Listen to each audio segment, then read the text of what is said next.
జగన్మోహన్ రెడ్డి పాలనలో వైసీపీ నేత అలాగే వైసీపీ మాజీ ఎమ్మెల్యే చెవిరెడ్డి భాస్కర్ రెడ్డి ఆర్టీసీ భూముల మీద కన్నేశారని, అధికారాన్ని అడ్డం పెట్టుకొని టెండరింగ్ వ్యవహారాన్ని ఆయన అపహాస్యం చేశారు అంటూ టెండర్లు వేయడానికి వచ్చిన వారు ఎవరైతే ఉన్నారో అధిక ధరకి కోట్ చేసిన వారిని చెవిరెడ్డి భాస్కర్ రెడ్డి బెదిరించేవాడు, ఆ టెండర్ ప్రక్రియను ఆయనే సొంతం చేసుకునేవాడు అంటూ చెవిరెడ్డి భాస్కర్ రెడ్డి మీద కొన్ని ఆరోపణలు గుప్పమంటున్నటువంటి నేపథ్యంలో ఈ అంశం మీద మనం విశ్లేషణ చేసుకునే ప్రయత్నం చేద్దాం.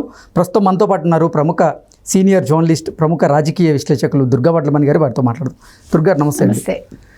దుర్గారు, అధికారాన్ని అడ్డం పెట్టుకొని గతంలో జగన్మోహన్ రెడ్డి పాలనలో చెవిరెడ్డి భాస్కర్ రెడ్డి ఆర్టీసీ భూముల మీద కన్నేశారని, ఆయన ఆర్టీసీ భూముల టెండర్ల వ్యవహారంలో కొన్ని అవకతవకలు చేశారు. ఈ టెండర్ల విషయంలో ఎవరైతే ఎక్కువ ధరకి కోట్ చేస్తారో వారిని అధికారాన్ని అడ్డం పెట్టుకొని చెవిరెడ్డి భాస్కర్ రెడ్డి బెదిరించేవాడని, ఆ టెండరింగ్ వ్యవహారాన్ని ఆయనే అధికారాన్ని అడ్డం పెట్టుకొని చేజిక్కించుకునేవాడు అంటూ ఆయన మీద కొన్ని ఆరోపణలు అయితే వస్తున్నాయి. వీటి మీద మీ విశ్లేషణ ఏంటి? ఇప్పుడు ఒంగోలు ఆర్టీసీ బస్ స్టాండ్ పరిసరంలో అంటే పక్కనే ఒక 20 సెంట్ల భూమి ఎంత ఉందండి. ఓకే. అది ఈయన ఒక మాల్ తోటి ఒప్పందం చేసుకుని ఈయన ఆ బిల్డింగ్ కట్టడం మొదలు పెట్టారు.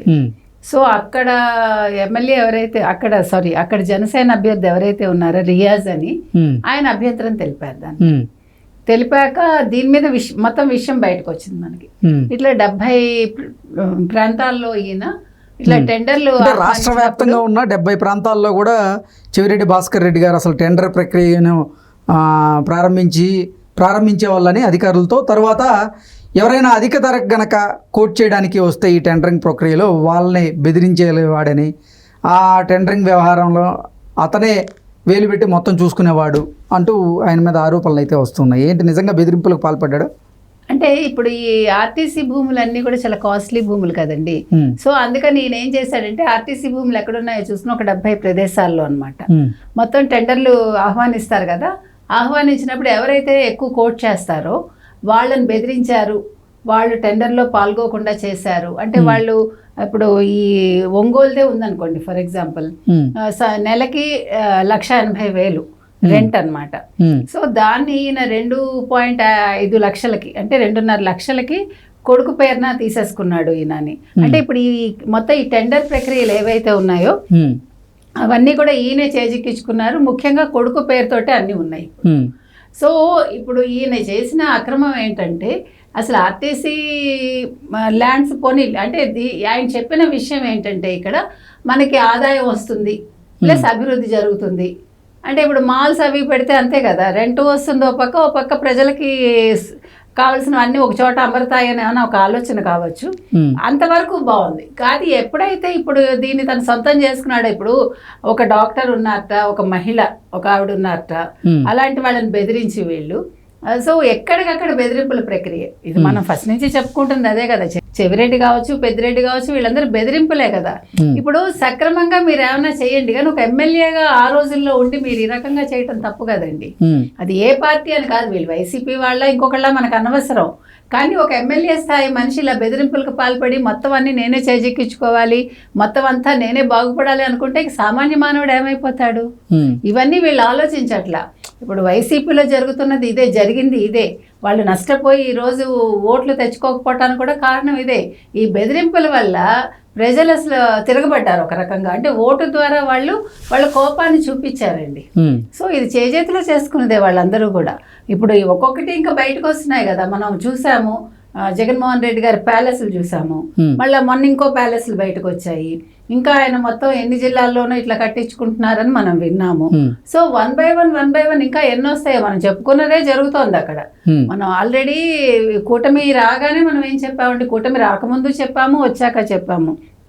వీళ్ళకి ముందుంది కూటమి వాళ్ళకి ఇప్పుడు ఒక్కొక్క శాఖలో ఏమేమి ప్రక్షాళన చేయాలో, ఎంతెంత అవినీతి ఉందో మనం ముందే మాట్లాడుకున్నాం కదండి. ఈరోజు అదే జరుగుతోంది. ఓకే, అసలు ఎంత మేరకు అవినీతికి పాల్పడి ఉండొచ్చు, ఎంత మేరకు అవకతవకలు చేసి ఉండొచ్చు చెవిరెడ్డి భాస్కర్ రెడ్డి తన అధికారాన్ని అడ్డం పెట్టుకొని అంటే ఏం చెప్తారు? ఇది మన కోట్లలోనే ఉంటుందండి. ఇప్పుడు ఒక స్థలాన్ని ఒక కనీసం వీళ్ళు 99 సంవత్సరాలు లేకపోతే ఒక 30 సంవత్సరాలు అట్లా లీజులకు తీసేసుకుంటారండి. అంటే ఇంకా వీళ్ళ పేరుని వీళ్ళ తరం నెక్స్ట్ తరం అట్లా వెళ్ళిపోతుంది కదా. సో ఇంకా అది ఎవరు ముట్టుకోవటానికి ఉండదు.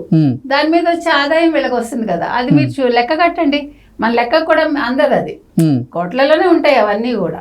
సో ఇవన్నీ ఆలోచించుకుని వాళ్ళు చేస్తారు ఈ పనులన్నీ కూడా. ఒంగోలులో అంటే జనసేన అభ్యర్థి లేకపోతే జనసేనకు సంబంధించినటువంటి నేత ఎవరైతే ఉన్నారో రియాజ్, అతని వల్ల ఆ వ్యవహారం అనేది వెలుగులోకి వచ్చింది. మరి రాష్ట్ర వ్యాప్తంగా ఉన్నటువంటి 70 ప్రాంతాల మీద కూడా, అంటే 70 ప్రాంతాల్లో ఉన్న ఆర్టీసీ స్థలాల మీద చెవిరెడ్డి భాస్కర్ రెడ్డి కన్నేశాడు అంటూ కొన్ని వార్తలు వస్తున్నటువంటి నేపథ్యంలో అవి ఎలా బయటకు వచ్చాయి అంటే అదే ఇప్పుడు ఒకటి వచ్చినప్పుడు ఆటోమేటిక్ గా ఇప్పుడు టీడీపీ వాళ్ళు కూడా దాని మీద దృష్టి పెట్టారండి. ఇవాళ దామచర్లు అదే కదా చెప్పారు. సో మేము దీన్ని వదిలిపెట్టాము, ఈ భూమిని వెనక్కి తీసుకుంటాం అని అన్నారు. సో టీడీపీ కూటమి ఏదైతే ఉంది ఇప్పుడు ఆ మంత్రి ఎవరైతే ఉంటారో కన్సర్న్ మినిస్టర్, ఆయన దృష్టి పెట్టాలి, పెట్టి వీటన్నింటినీ కూడా వెనక్కి తీసుకునే ప్రక్రియ ఏంటి ఇవన్నీ కూడా చూడాలన్నమాట. చూసి మళ్ళా టెండర్స్ ని పిలిచి మళ్ళా దీన్ని వేరే వాళ్ళకి అప్పచెప్పి ఈ ప్రాసెస్ అంతా అయ్యేసరికి కొంచెం టైం పడుతుంది ఇవన్నీ కూడా.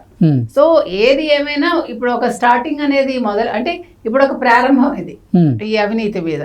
సో చెవిరెడ్డి ఇంకేమేమి అక్రమాలు చేశారో, వాళ్ళ కొడుకు పేరుని ఏం చేశారో మనకు తెలియదండి.